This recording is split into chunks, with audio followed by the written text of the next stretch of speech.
So here's the problem I'm going to be doing today. A hand not shown holds the system in place until it is released. Assume all pulleys are massless and frictionless.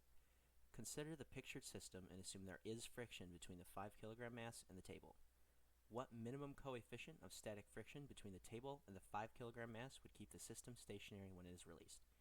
Looking at the picture here, we have a 1 kilogram mass here, which I'm calling block A. We have a 3 kilogram mass on the right, which I'm calling block C.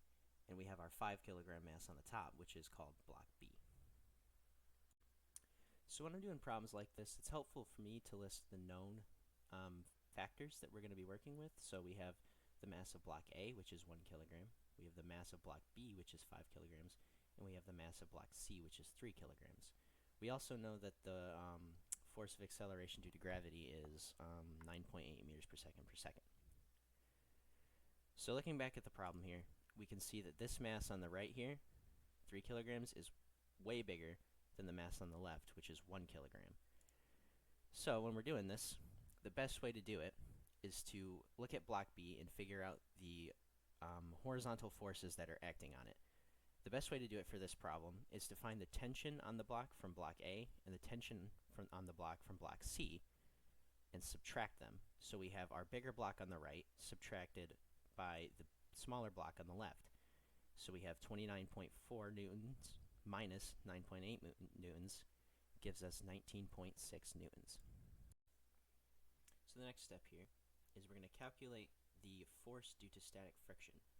So we have our formula here, coefficient of static friction times the normal force. So we get the static coefficient times the mass of block B times gravity as our normal force.